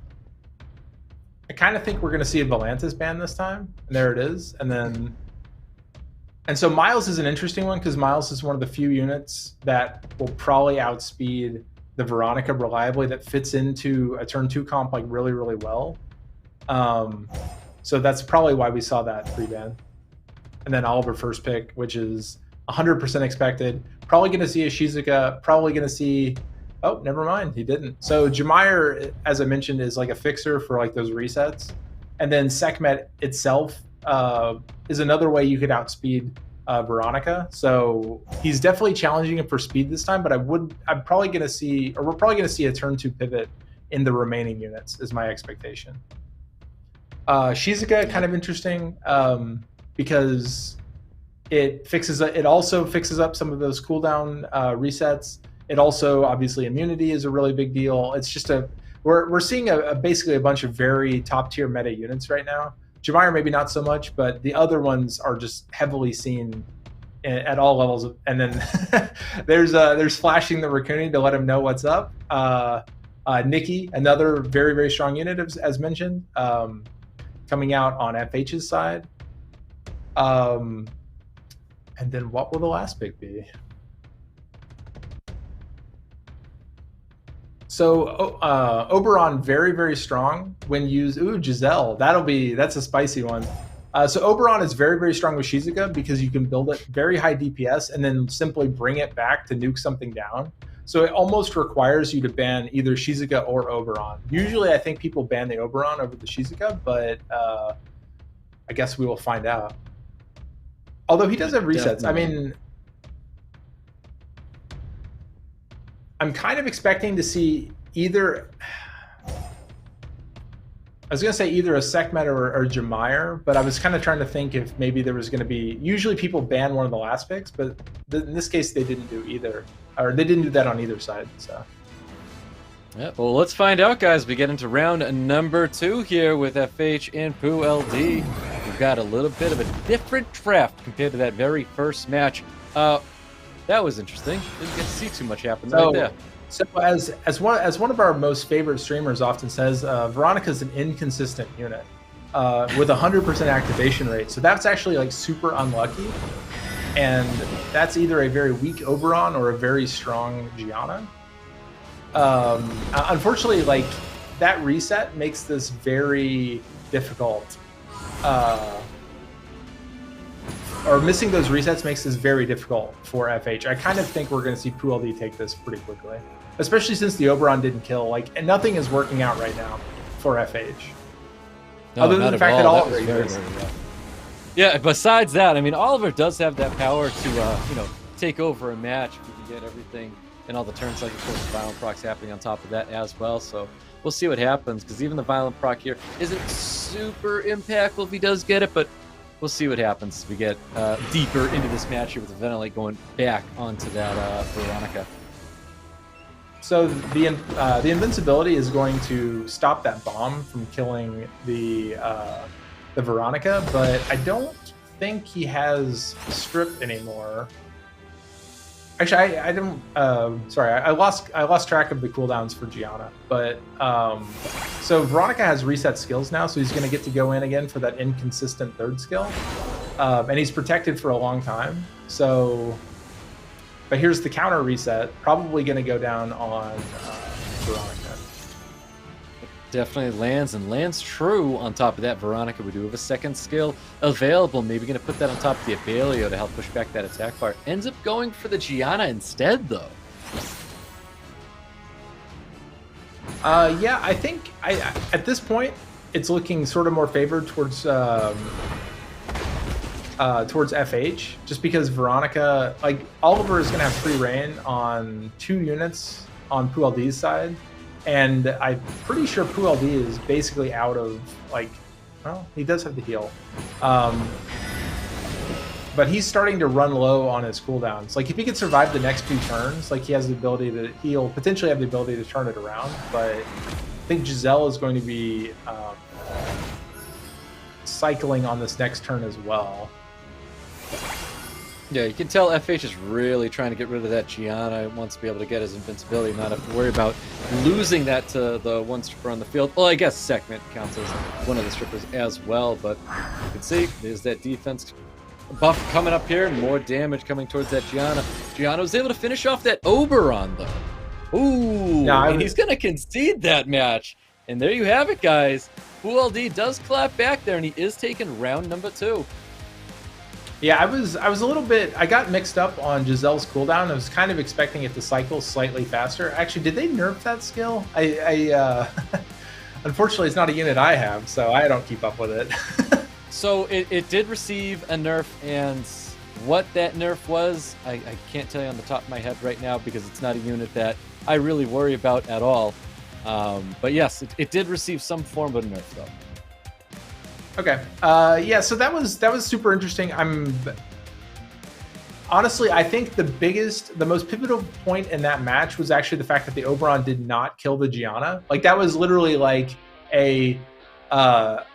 this man did R5 for like 20 extra minutes more than everybody else. He had like 300 extra hit points. That was so close to being the end of the game that, like, yeah, that was a very big moment.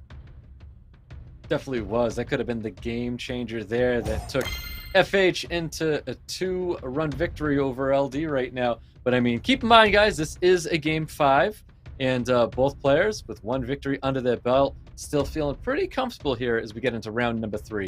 Pre-bans from last time, Miles and Volantis, are now available as we get into round number 3. New pre-bans getting locked in. It is going to be the Oliver and the Veronica as well. Yeah, that's 100% expected. It's going to probably bounce between Veronica and Volantis every round on the part of PuLD. First pick here is going to be kind of interesting, because it'll be interesting to see if he changes his draft up. But I wouldn't be surprised to see the first pick Shizuka again. Like, she's just so strong, and she sort of enables a bunch of different pivots that it's just too strong not to take early. And if that gets locked in, the Miles coming back out again, like, neutral damage, very good with Raccoony. Like, Raccoony boosts his damage via the buff. They're just, like, very synergistic. And then, the classic, more turn cycling, really, really strong units. Kraka is kind of interesting this early into what FH has. Nikki, though, is just a very, very strong all-around pick. He hasn't locked it in yet, so maybe he's going to... Oh, he decided to change it up. Classic. Get rid of those LDs, get the elementals back in, and he just throws the Nikki over the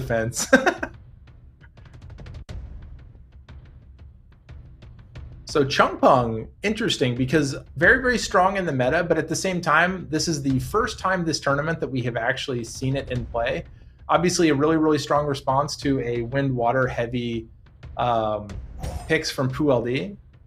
So that's going to be a big threat that's going to have to be dealt with. I kind of expect to see a couple of fire units. Maybe we're going to see a fire monkey. But no, he opts actually to go potentially for the outspeed. So we may see a speed lead, maybe Jumire. So potentially like Jumire Ethna here. PULD does like his Jumire. Ooh. And no, the other classic, one of the other most meta units, Ragdoll. And then no resets on the side of PULD. So Beelzebub, very, very strong last pick typically. I really hope he locks in.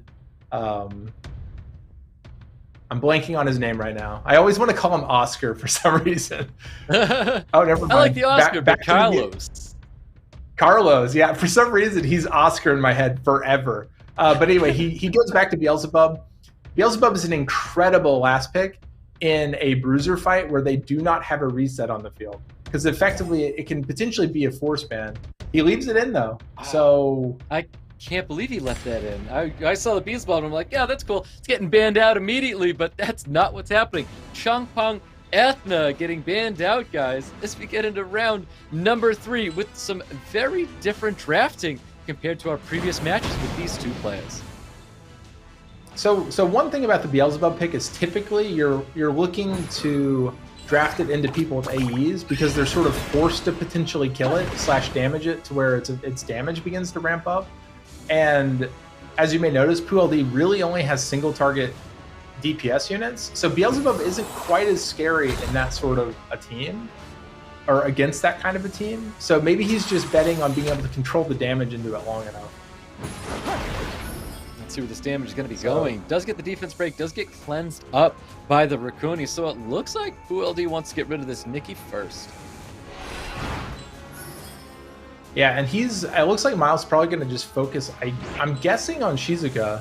Because if he can get rid of Shizuka, then he doesn't have the ability to... and this is one of the reasons why Miles is just insane. Just straight up one violent proc, delete Shizuka, looking very, very good for FH right now. And even if he loses Nikki, he can just bring it right back with Beelzebub. Like, Beelzebub is incredible in a situation like this. He may try to stun lock. I don't know, he's just going for Miles. Yeah, really good value there with that violent proc to take out the Nikki. Gets the defense break on top of the Miles. Of course, it's going to get cleansed up by the Raccoon, and the unit of choice for FH is to go after this Wind Monkey King first. Yeah, he's probably mostly just trying to avoid getting stunned until, like, say the Miles attack bar gets synced up well with the Raccoon to where it'll get cleansed. Because attacking the monkey first is always kind of a unfortunate situation, and there he probably really wants to kill Ragdoll, but at the same time he can maybe force the monkey to hurt Beelzebub by attacking something else. Whoa, there's that stun going out onto the Miles. Not what FH needed to see right there. Of course, Abelio is going to be healing up the team with additional turn coming out here. Wild Blow is going to be enough to finish off that Miles as well. PULD looking pretty solid right now. Yeah, he's hoping to kill something here. And actually what's interesting is he's going to keep... Oh, see, this is... I'm pretty sure that PULD has finished it here. So Beelzebub is going to come back once this Raccoon dies, but then it's going to be a Beelzebub and some other unit versus whatever he has remaining on the field, and it should... I believe it's random which unit gets resurrected, so depending on which unit he gets, it may or may not be winnable, but I still think he's probably got too tough a road ahead. Definitely, this is really interesting because a lot of people, if they don't know, think like, why is FH still in this match right now with just a Raccoon? Is Raccoon that good to win this match right here? But honestly, we're just waiting for the Raccoon to die for that Beelzebub to pop up. Yeah, so he probably kills Abelio, is my guess. Needs to kill it. No, does kill the monkey, though. Oh, Miles is pretty good here, but... he's gonna have to really control this. I mean, with a good proc. So that's actually really rough. Good stun though. Only a 50% chance to activate, and he manages to land it. So if he procs right here, he actually could potentially win. Let's see if he goes for the wild blow. Does he hold on to it, or does he try to go for the stuns instead? Does go for the wild blow. No additional turns are coming out here. He needs to land this stun with Miles and try to keep himself alive for as long as possible. Oh, there's the additional turn. Poo LD taking round number 3 away from FH. Yeah, the one downside to the Ragdoll remaining is Ragdoll reflects damage, which usually doesn't. It's not inconsequential, but it's not like a ton. But in a situation where they have a healer and you don't, like it slowly starts to add up. Like Miles actually mostly killed itself, other than the single wild blow. So I mean, it's in this situation, it was actually a big deal. Yeah, definitely. I did think maybe that Beelzebub had what it takes to take that match. I was actually surprised it was able to one-shot that Wind Monkey King. I was actually worried for a minute. I was like, does the Wind Monkey King actually survive the Beelzebub? Yeah, I mean, ignoring defense is really good. And also, it was further in the game as well. So, like, the monkey was starting to get slightly frail. And, and the Beelzebub gets stronger, obviously. Yep, definitely. That was a really good pick. That last pick, Luckin and the Beelzebub. I definitely prefer the Beelzebub over the Kalos. I think the Kalos could have made an interesting draft, but I feel like the Beelzebub did make it a little bit safer, even though it didn't work out for FH there. But we've got a wild matchup here. Where we thought FH, being the more aggressive, quicker player here, but FH, he's Poo LD playing his game here, and he's got a matchup on him. Yeah, so I kind of expect the pre-bans to go back. Again, I think they're just going to keep flip-flopping between those two sets of bans. Like, I think we're going to see a Volantis ban, and then I don't think we'll see a Shizuka ban, specifically because I believe FH has first pick in this match. And so he probably won't pre-ban it because he's planning on picking it. But then obviously Veronica and Oliver are going to be in play. So actually, no, it's probably going to be an Oliver first pick. Never mind. Oh, never mind. He bans the Oliver. So now I do expect to see a Shizuka first pick.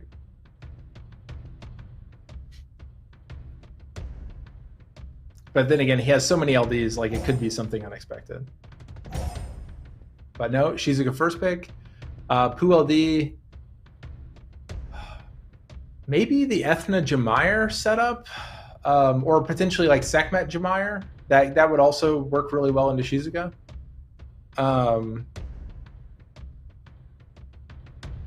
So Sekhmet in Praha, super interesting. He used it a lot in his previous game, but not so much this one yet. But here she comes. Classic Volantis Juno. Really strong combination, although maybe less strong into like Sekhmet Praha, because the Juno doesn't, like, Praha kind of counters Juno in a lot of ways. So I don't know, like in this case the Juno is literally just a defensive pick because Juno is so good into Shizuka and Volantis. Less so to actually counter what PuLD currently has on the field. Abellio, really like, just again, generally good unit. Veramos as a direct counter to Volantis and Juno. I mean, actually a direct counter to most everything that FH currently has on the field. Nikki is kind of interesting because the heal block will be fixed by the Veramos, but is just a really strong unit. And then Kraka, if he locks it in, more turn cycling, gives you the armor breaks to be reapplied with Shizuka.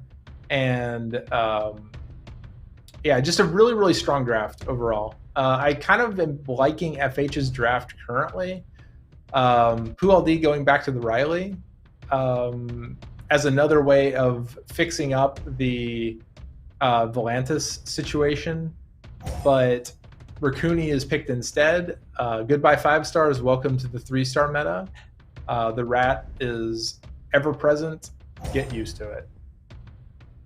That is a fact. Raccoon making his way to the field again, dodging the ban this time. Abelio and Crack is going to get banned out here. HP leads for both players. Is PuLD going to hold on with all of the sustain that he has on his field, or can FH take another game going into a game 5? Let's find out, guys, with Sekhmet kicking things off here with a reset, landing true on Shizuka. Yeah, this is actually, I feel like PuLD had the much better ban here because he has 2 effectively direct counters to Volantis as well as Shizuka. And then he reset Shizuka, so she is not going to be able to re-immunity. Yeah, in this situation, Veramos is just incredibly strong.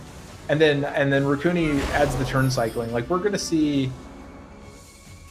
once Veramos gets to start AEing, I think we're going to,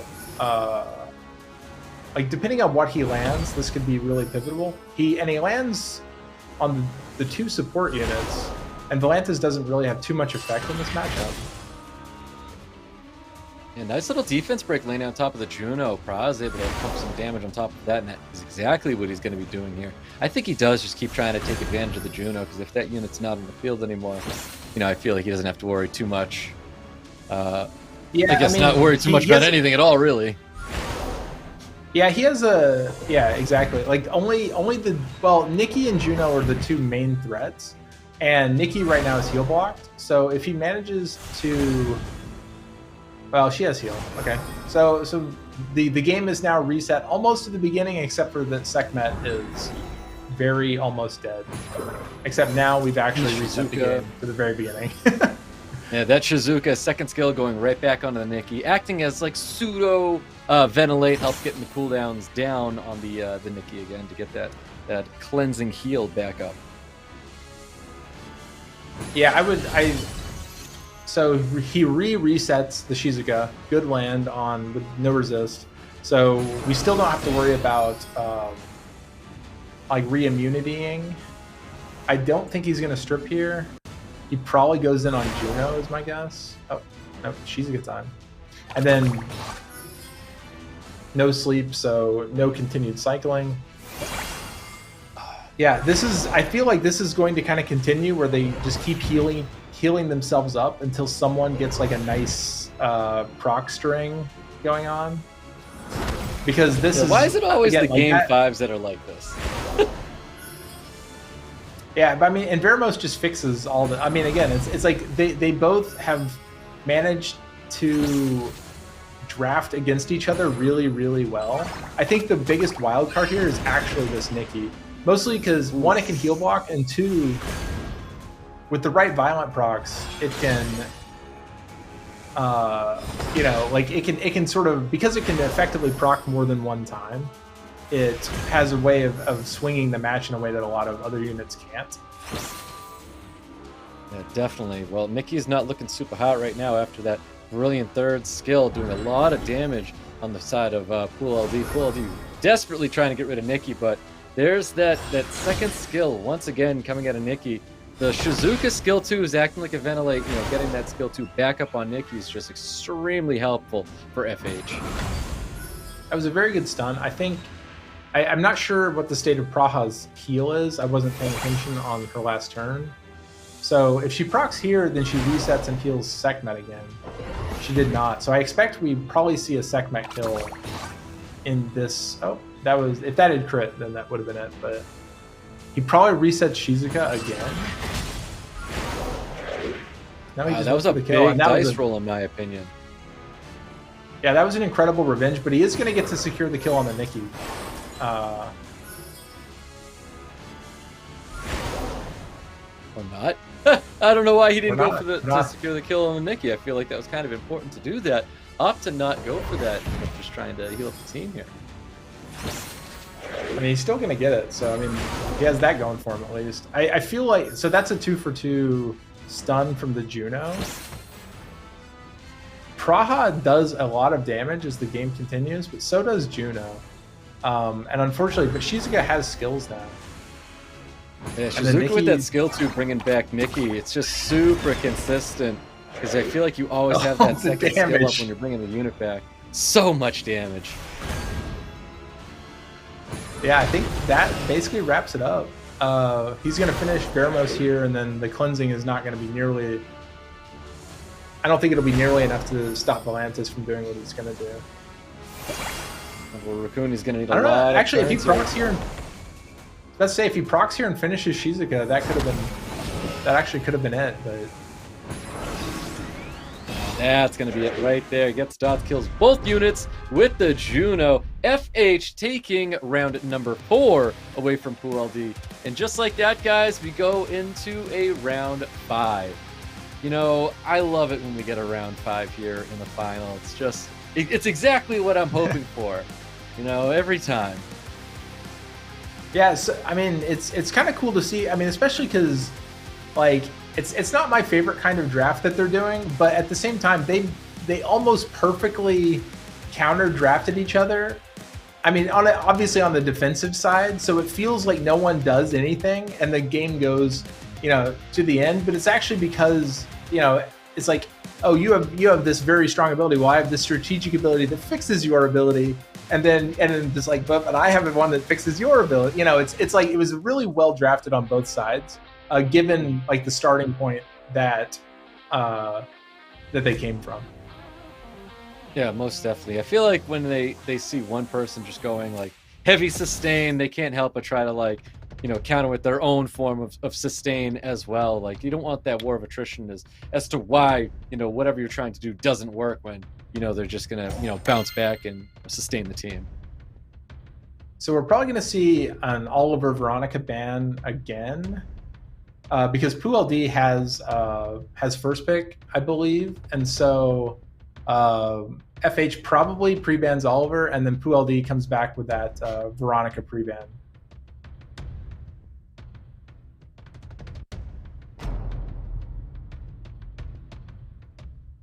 And that's exactly what we see. Veronica, again, basically two of the strongest units in the current meta.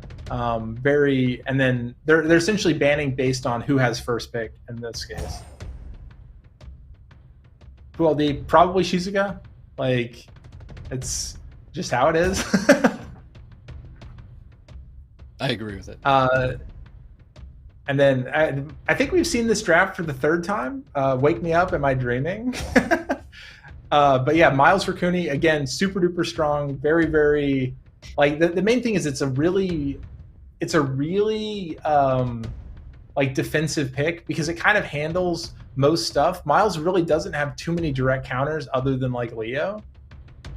And then PoolLD, living up to his name, drops a couple LDs as pick 2-3. So Nikki Kraka, also what I would consider almost like really not generic, but they're like really good picks, like that work against a lot of stuff. And then the Chungpung trying to sneak his way back into the game with the Gianna, so that's sort of like a built-in really good initiation if both of those remain in the game. Ethna comes in, and that actually counters, like, say, the Gianna directly, like essentially CCs the Gianna first turn. So it's an on. So he's trying to make it so he doesn't have to ban one of those two. And then Jemire also a direct counter to the Chungpung. Like if he leaves Chungpung in, he'll reset and fix the whole thing up. And then the ever-present Volantis coming in last pick. I think we're going to potentially see a Jemire ban because Ethna's not crazy good into. I mean, Ethna's pretty good into most of FH's team. But so yeah, so now we're going to see. That's the Jemire ban, exactly like you were saying, banning out the speed lead. Chungpung's going to get banned. We have a defense lead for both of these players here. Guys, this is round number 5. This is going to decide who's going to be our champion for Season 25. Ethna kicking things off, not receiving a stun on top of Gianna. Yeah, that's a really unfortunate miss. He's going to have to be thinking about whether he should bomb here because that'll like give bombs to Shizuka. And we have Nikki actually resisting the stun, which means that I actually didn't check the tuning or see the tuning previously, but if Nikki is tuned in front of Shizuka, she may be able to fix up that entire CC situation. No additional turns, and I spoke too soon. We get an additional turn coming out of the Shizuka to get third skill, and only one stun's gonna land on the field. Probably it's 100 res. Basically, there's two philosophies on the Shizuka, either 100 res or high accuracy. It probably is 100 res Shizuka, is my guess. Well, let's see what happens here. We've got skills available. Just goes for a skill 1, looking for a sleep on top of Gianna, not receiving anything. Looks like the unit of choice here for FH to go after is the Kraka. We can see a second skill, bringing back Ethna. Ethna looking for a shatter to shatter nothing. Lands literally nothing. So it's looking pretty bad at this exact. Oh, never mind. Here comes Ethna. But it was looking pretty bad for PLD. I still think that at this point, like FH is really, really far ahead, and in addition, like yeah, so like he no longer has a cleanse. Yeah, I'm pretty sure this is actually over, and we're just like watching the cleanup. Yeah, because sure Miles it's over as well. Like it's I don't think Shizuka would be able to turn cycle Kraka enough to be able to get another resurrect. He will be able to finish somebody off here. Probably Gianna. Oh, nope, goes Volantis. Oh, he doesn't finish it though. That's unfortunate. But we do have Kraka there for cleanup. He's gonna probably try to despair the Miles. Oh, never mind, he went Gianna, but he did get the despair, so that's really nice. If he procs here, he could save Kraka and also cool down its skill one time, but he did not get it. Oof, did not get it. Is the skill 2 enough with Shizuka to bounce back? I mean, he could bring back Kraka, but I don't think Kraka's got skills available for skill 3. Brings back the Nikki to hope for this third skill. Let's see what it does here. We know it does a lot of damage. Was able to take out the Gianna. Miles is still holding on. He needs additional turns to come from for this Shizuka to try to do absolutely anything, and he does have potential third skill coming out if he does get the additional turn. Yeah, if he procs here, he will be able to put the... Actually, did he ever put down the buff to save himself? I'm not sure if he did, but he does get to CC them for a turn. Yeah, that was very, very lucky. He's got the skill too. Oh. Once again, obviously he can't put this on himself though. So he goes for the Miles here, and then I think he's gonna... Oh, no, he doesn't have boot skill. So this is not, unfortunately, going to kill. Ooh, the strip was enough. Pumps up the Miles, and that is definitely gonna be it. FH taking down Poo LD, and he is named our Season's 25 Legend Tournament champion. Congratulations to FH, and that was really well fought. Like I think the first 4 matches were maybe like a little bit less decided than the last one, but I mean even that last one came right down to the wire. That was, you know, like that was a 1v2, everything at low hit points. Those were really well balanced fights. And we saw a little bit of RNG in the form of Violent Procs trying to keep his team alive, because we know how impactful Shizuka can be with Violent Procs, whether it's the skill 2, the skill 3 to keep him back. And, you know, he got a little lucky there, but I don't know. If he had skills up on the Ethna, maybe it could have been a little bit different, but he didn't have much going for him when he brought up that Ethna. Yeah, unfortunately. Like, if he had even, like, probably one extra turn in there, like he was really hoping to get to a resurrect on the Kraka to bring the whole thing back and finish it out. But I mean, you know, you work with what you got, right? So he was, I don't even know, maybe he was expecting the Ethna third skill to be up when he could have killed the Miles, and then maybe tried to survive an extra turn or two against the Rakuni. But I don't know. It was pretty well played, and obviously he almost closed it out himself. So yeah, very well played.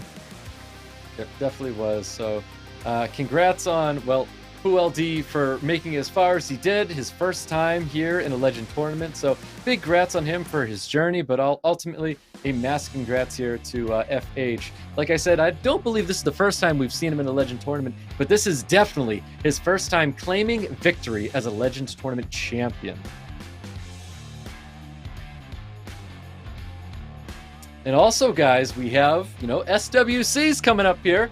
And you may not have finished as well as you wanted to, but you could still sign up for SWC, get a little bit of energy, get a little bit of value, but ultimately we've got SWC coming up, so it'll be really entertaining, of course, when it comes around. And of course, we have one last coupon coming here. It's going to be somewhere down below, and I might not even be able to read this one. You know what? No, I can read this one. This one's very simple, but I'm going to let Apps take this.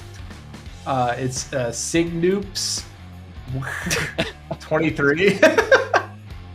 It's late, guys. We're tired. But yeah, so sign-ups SWC 23. So use the coupon, go sign up for SWC. It's a cool event for everybody, and hey, you get some free energy out of it. Just do it. Yeah, no reason not to. Get that energy, spend it, and you may even get something more with the energy that you use. Who knows? That could be your 30-speed rune just waiting for you, or that artifact you've always been waiting for. Who knows?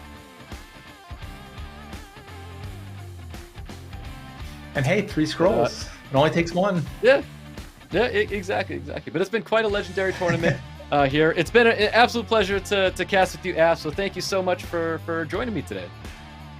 Yeah, no, it was a great opportunity. I'm glad to be here. Yeah, it was really fun. I mean, next time maybe not 3 a.m., but whatever.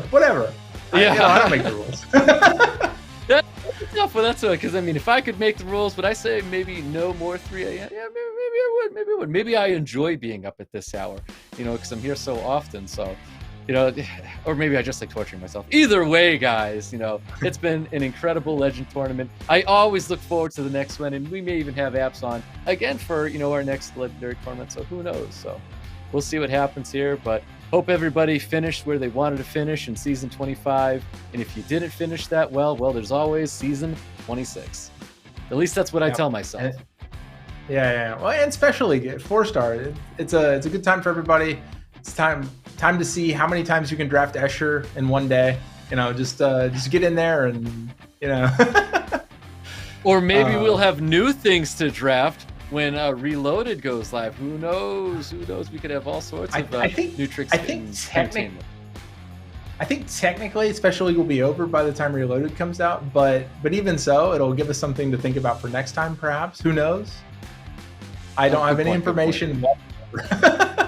No, we have zero information. We know nothing. Completely. Yeah. But I can get excited over nothing, so here we go. Yep. We all are. Well, all right, I can't say we're all getting excited over nothing, but we're all looking forward to what is to come in the future of Summer's World. Yeah, when is the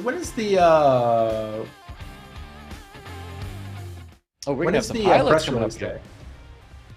You're putting me on the spot, man. I wish I knew. I feel like I can't remember right now, or maybe it's just almost 5 a.m. getting me. I think it's like the 20. It's either the 20th or like the 26th or 23rd. I don't know. It's in the next week or so. Big procs. Lots of procs, actually. Yeah, some of the most. Yeah, actually, surprisingly, I didn't think there were only a few matches I felt like that were like just incredibly proc heavy. But maybe that's just because. When you're trying to keep up with it live, like it's a little different than when you're sitting at home, just like literally stewing over all the violent procs. But it didn't feel quite so bad. There were a couple of the matches where I was like, oh, this was, this game was won by the best unit in the game, Violent Rune. But yeah. Well, it could have been changed as well. That if that Gianna was moved from the field, could have been looking at a very, very different game. But that's also Summoner's War, so congrats on PuLD having some incredible rune quality on that Gianna, or maybe not having enough rune quality on the Oberon, like you had said. And here's our star of the show in this case. But yeah, so the main thing about this match was, again, like the one the one thing that generally makes Beelzebub really good is a team that has to use area effect skills, and PULD didn't have A's in this match really. So he could kind of avoid hurting the Beelzebub, rendering it useless for most of the game, and that was a really big part of it. Yeah, what I wanted to see here is, well, obviously the Shizuka has been removed from the field already, but I can't help but feel like a lot of the teams that have won may have had a Shizuka on it, just Shizuka bringing so much value to almost any draft. Yeah, I mean, it's just one of the swingiest units currently in the game, because like a single violent proc out of CC, like, you know, your entire team has immunity and then their entire team is CC'd. Like it's so much value in that skill that it's, you know, it's just one of those units that can really just turn things around out of what appears to be a lost situation. And we did see a lot of Nikki as well today. Nikki was another unit that performed very, very well. I feel like the majority of players that we had today honestly had Nikki. I think just Lest. I don't believe Lest has a Nikki, but I think he was the only one that was not playing a Nikki. We had Pool LD, FH, and Levert, who all were drafting Nikki throughout the night. That Nikki damage. Yeah, I mean, Nikki is also one of those units that, like, its pick rate isn't nearly as high in the meta as a lot of the stuff like Shizuka and Oliver, but like her win rate is very, very high. She's just a very, very strong unit, and she works in both like turn 1, like aggressive drafts. She works in turn 2, like defensive drafts with the full cleanse. Like, it's just a very, very strong unit. Look at that. Oh, not as much value town as I thought I was about to say. But usually, that's a ton of value town right there, especially when your opponent has no will runes up at all, no immunity, and that third skill popped and only got a stun landing on top of that Rakuni. I was expecting a whole lot more negative effects to land from Shizuka third skill. As a enjoyer of value town, I agree. There wasn't quite as much value town there as he could have really hoped for, and that's probably mostly because, like, it could have just been a bunch of 15%, but a lot of times Shizuka actually skimps on accuracy to go more resistance, and that may have been a big part of what happened here. Unfortunately, this is where he didn't have a third skill. Yeah, I mean, I feel like if he had the third skill, that could have been done for that Oliver. Not that Oliver, I'm sorry, that Miles, if he had that third skill up there. And I think Shizuka going up against the Rakuni, heavily favoring the Shizuka, especially, you know, Shizuka getting that second skill back up and then really taking advantage of that Rakuni. But it's not what happened there, but it could have. It could have happened. But ultimately, FH coming out on top, and he is named Seasons 25 Legend Tournament Champion.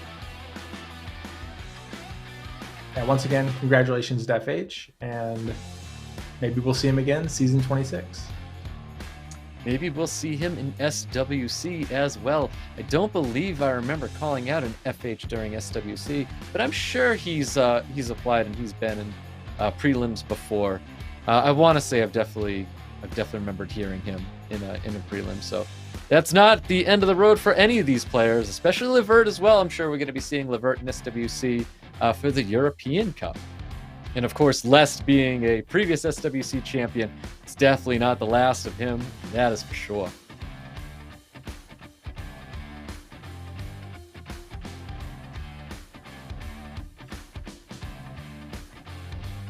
Yeah,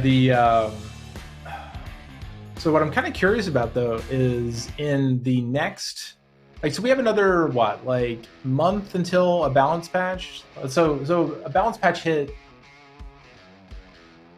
what, 3 weeks ago, 4 weeks ago? So we're about a month and change out from a balance patch, which should coincide. So balance patch should actually hit after Reloaded, I think.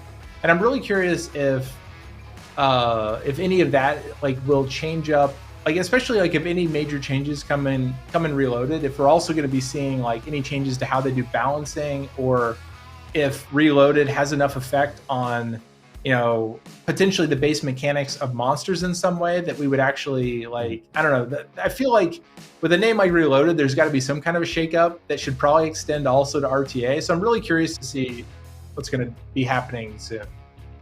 Yeah, me too as well. Obviously, we're wrapping things up, and this is probably going to be the very end of things. So once again, Apps, definitely appreciate you being here. Appreciate everybody watching and tuning in for another legendary tournament. It's been a wild ride with all the matches that we had, whether they were dragged out with sustain or whether they were beaten down very, very quickly, like some of our first matches. But thank you so much again. It's been a pleasure, Apps. Thank you so much, everybody here, and we'll definitely see you on the next one. Yeah, good to see you. Or good to be here. See you around.